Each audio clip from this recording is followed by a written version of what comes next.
Oh, so, okay. Blurry. Watch this magic trick.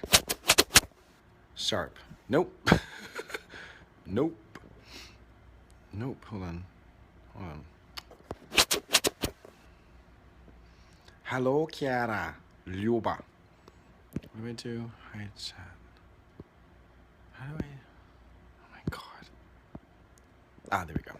Hi. So I had quick thought in the bathroom. Hold on. Okay, so I thought of something funny, and this is what it is.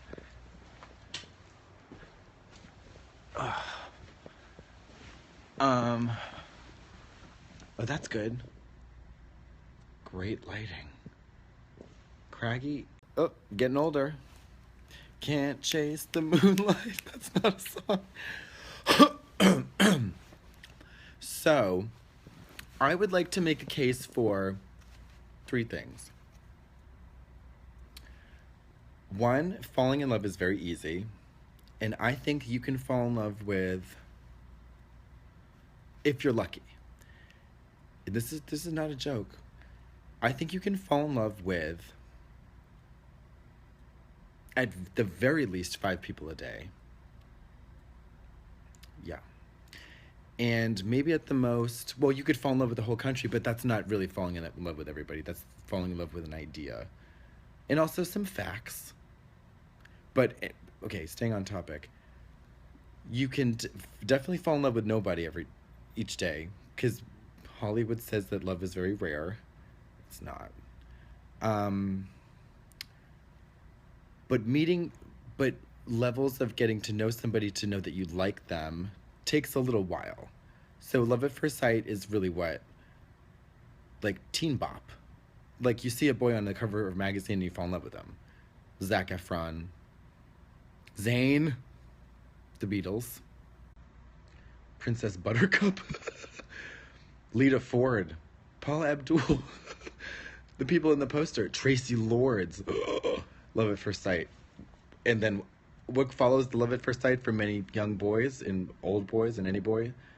A wank. Then a wank. Wanka. And then, but hooking up is hard to do because it's a hassle. It's a hassle. That's why people pair up. I'm so late to the party. People pair up because it's easier. God, if you try to hook up, I go to every city.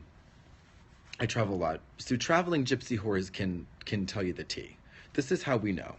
When you move to a new city, you're like a stranger in every city. So what you have to do, either have a very secure inner solitary life, know how to talk to the people you need to know how to talk to, bellhops, cab drivers, airport staff, hotel staff, and then your job, whatever it is, whether you're traveling cross-dresser like me, so you need to know how to entertain.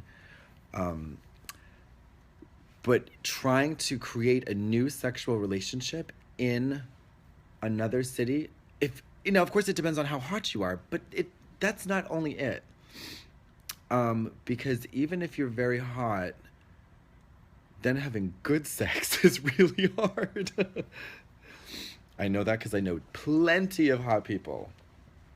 And also nowadays, if you're really hot, that's a different struggle because then you're probably trying to market yourself in some way.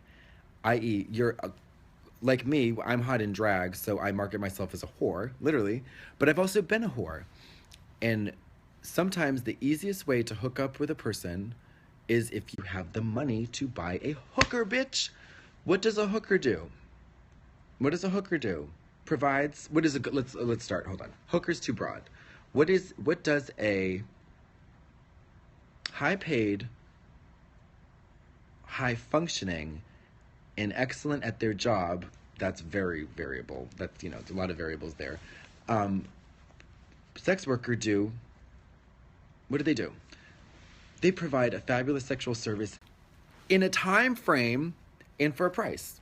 Negotiable usually, depends on who you're talking to. Depends on if they're coerced by a pimp, but usually I'm talking about a person who enters this, a hooker who wants to be a hooker. And I was that hooker part-time for a while, and I got to tell you, but see, my situation was a bit offbeat, even for hookers, because I never had to worry about my safety ever. Ever. Not ever. And I did it a lot. Never once worried about my safety. And that was reckless when I was lucky. Because I had the key, I had the power of what? Discretion. I worked as a cross-dressing hooker. And that meant that most of the men who came to visit me, not all of them, most of the men who came to visit me wanted to be discreet because they had a girlfriend, they had a wife. Now, because I was providing a service to this person, I didn't feel any ethical or moral ambiguity at all about their personal lives because that was none of my business. When I hooked up with them for free, that's when I started to become more interested in their history and the sociology of what I was engaging in, right? Because like a person who doesn't care that much would be like, I just wanted that dick.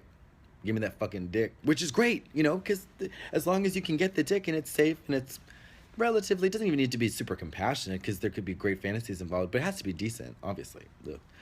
You just can't fuck with dickheads because they're not worth it. And you should withhold your pussy from a dickhead because that'll round the way, perhaps help dickheads realize that they got to be nice to get some pussy. Even though I was, in the proverbial sense, I was the one giving the dick to the pussy, and the pussy belonged to a man, and it was his butt. Well, you do the math. But yeah, shit. I wish there was like Grindr. Oh God, it's just this back and forth, back and forth, back and forth. This picture, this picture, this picture. How hung are you? Show me 14 pictures of your knees. Show me your elbows. Let's see them shoulders. Let's see them back of the shoulders. How about that neck? How long is the neck? Show me the neck. It's like, oh my God. No me gusta. No me gusta. Obviously, the reality for gay folks, though, is that you can't walk down to the local bar necessarily.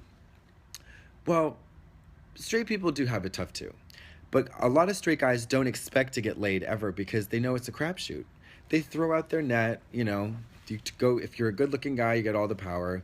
You try not to be an asshole while you dick down, like, dozens of females.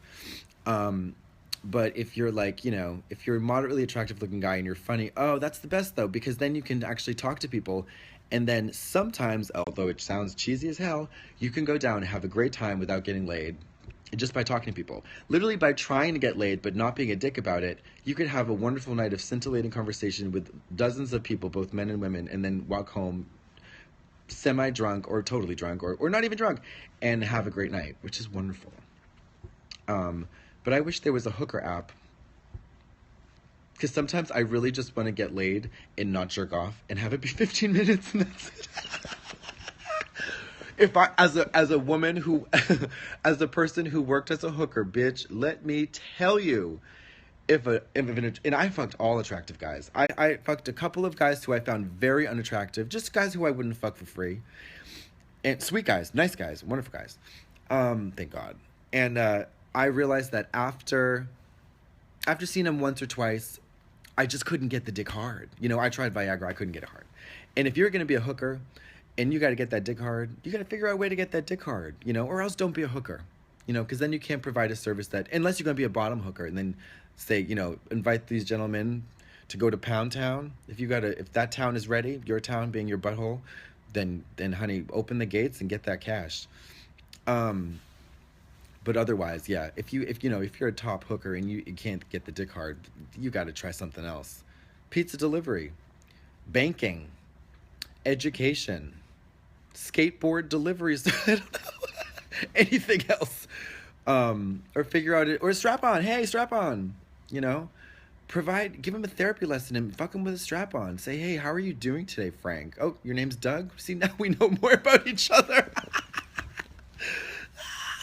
Yes, God. No, it's 2:15. I'm in Seattle, and it is cold. But I had a great time talking. I hope you did too. So the point of this story was, we started with, just so I remember, I'm not going crazy.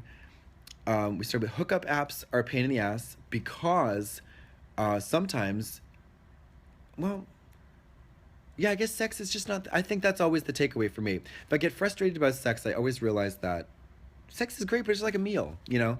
And you don't need it every day. You know, that's the wonderful thing. Sex is like food, but sex is actually, for a person who's got a purpose, if you have a purpose, like if you have a purpose, if you ever felt you had a calling, if you ever felt like you have passion, then you know that sex is not as important as that. But for a lot of people, and this is where you can't be too generalized about it, sex is a really important thing in their life. Like fucking people and doing it well and doing it fun and doing it in a way that's respectful and super hot is really important to people because it's relief and it's connection. But sometimes you can't have sex, and that's okay because that's when that's how you avoid sexual violence, bitch. Men need to understand that at the drop of a hat, they need to be able to turn off that instinct, and that's tough for men. When you have a sexy hot woman on you, it is a tough lesson for an aroused, virile creature to just pull the plug, and that's really scary. So I don't want to talk about goddamn rape right now. But yeah, so that's a big lesson for men. That's a lesson for me. That's a lesson for priests, monks, construction workers, barbershop owners, barbershop barbers, race car drivers, CEOs, presidents, congressmen, senators, judges, airline pilots, 18-wheel ice road truckers. I'm obviously just listing every job that is typically filled by a man. UPS drivers, the list goes on. So men, if you're out there, the three of you who may be listening out of the 374 and the numbers are climbing downward, please don't rape nobody, because that's fucking shitty. Goodbye.